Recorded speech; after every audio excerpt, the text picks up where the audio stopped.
Hey guys, it's Greg. In this video I want to share with you our thoughts about Warcrow Adventures, the game which is now running on Kickstarter. So we had a chance to play the game during this year's Essen Spiel. We played only one scenario, so it's just a little bit of experience with the game, but we had a chance to feel it, to experience it, so we want to share with you what we saw. Unfortunately, we didn't got a prototype, we only played it on a fair, so in this video we are going to use the materials that we got from a publisher. If you are interested in Warcrow Adventures, just check out this video. Obviously, we have on the market a lot of dungeon crawlers, each of them with own advantages and flaws. Latest Descent has a rather boring story and repetitive mechanics. Journeys in Middle-earth offers bizarre events during the exploration, and even Massive Darkness has so many components it's hard to set it up on a table and enjoy the game more often. And now we have Warcrow Adventures by Corvus Belli, a cooperative story and app-driven dungeon crawler trying to take the best elements from the market, mix them with a few innovations and deliver this smooth, faster and definitely more streamlined experience.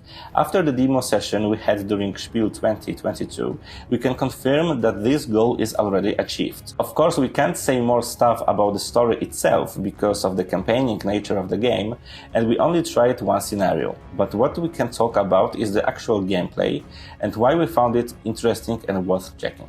The game is split into two phases, story and battle. During the story phase, players can freely move around the map without counting the distance between the player and the points of interest.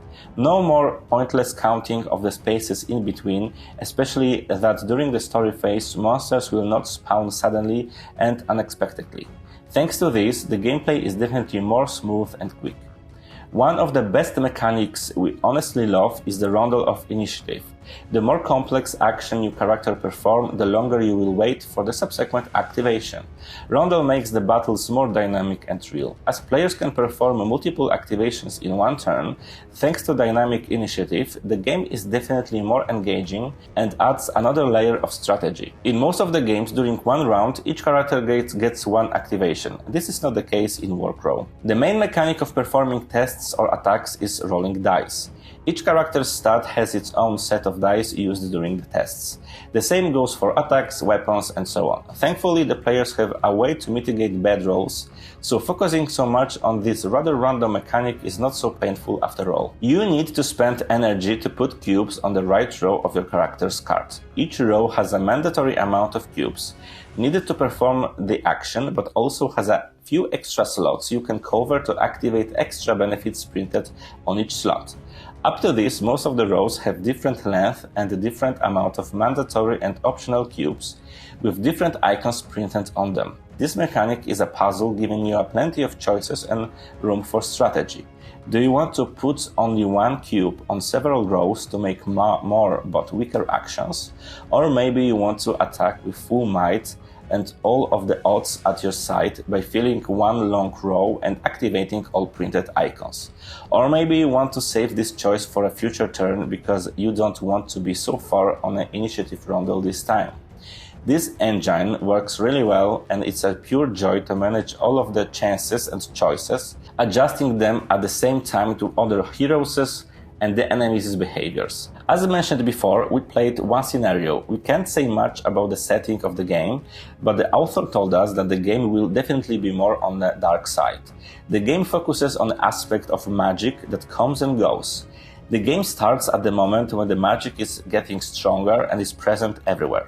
That's a radical change in the world of Warcrow, as for the last dozens of years, magic was almost not existing.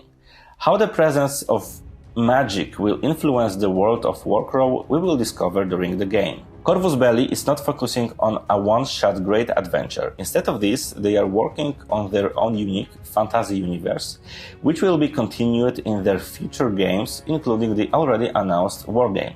Yes, the miniatures you will get during the Warcrow Adventures campaign can be used in the upcoming wargame as well. Recycling the same minis is actually very good news. With so many plastic at home, we're struggling with more space for them, so officially using the same minis in different games is a great option for us.